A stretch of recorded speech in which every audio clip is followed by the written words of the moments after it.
Hello students, in this video we are going to learn about how to find the sum of first n terms of an AP. Alright, if you recall, the general form of an AP is the first term is A, next term is A plus D, third term is A plus 2D, fourth term is A plus 3D, and it goes on, and my nth term is A plus n minus 1 into D. Okay, now what I have to do now, we have to find the sum of all these terms. So that is symbolically written as S of n, sum of to nth term. So my sum of to nth term is, of course, I am going to add them, right? So A plus D, like that. I am going to add, and think like this. What is the term previous to this term? This is A plus n minus 1 into D.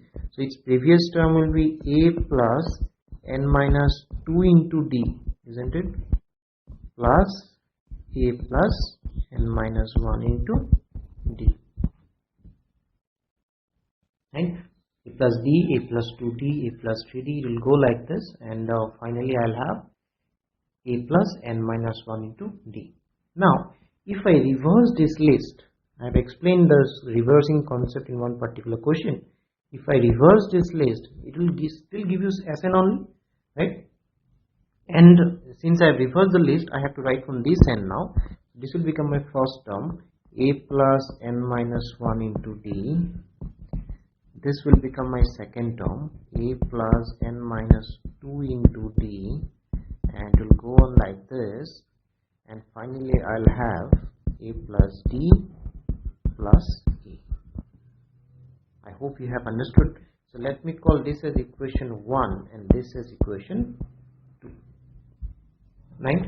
And let us add these two. So if I add 1 and 2, what will have? We have Sn plus Sn equal to 2Sn.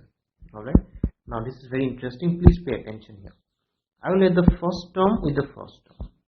So A plus n minus 1 into D plus A essentially gives you twice A plus n minus 1 into D, isn't it?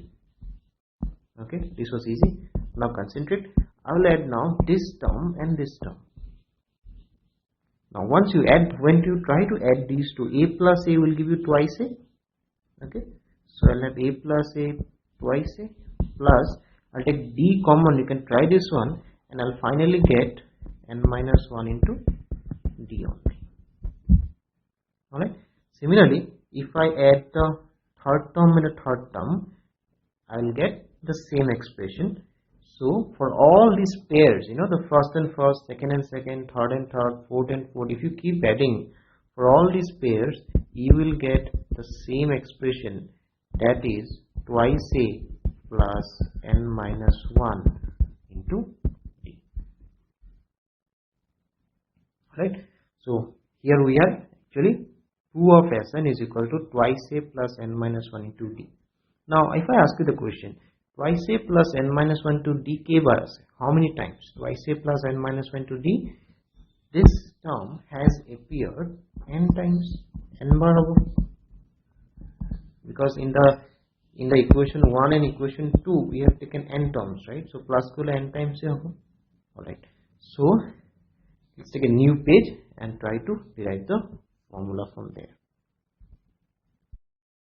So here we are, we have 2 of Sn is equal to twice A plus n minus 1 into D. How many times? N times. This is very important. Okay.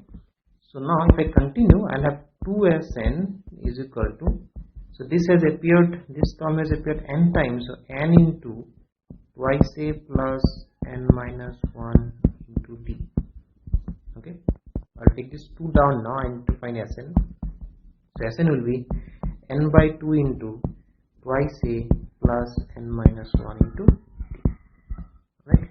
So this is your formula for S of n, and this is a derivation of it. Right? Sometimes it is asked in the exam, derive the formula for sum of to nth term.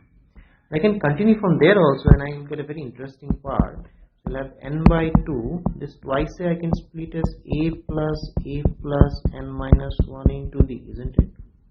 Now that is equal to n by 2 A plus, this A plus n minus 1 into D is what? Basically a formula for an nth term, which can also be written as a last term. Last term symbol is L. So in place of a plus n minus 2, I can write this.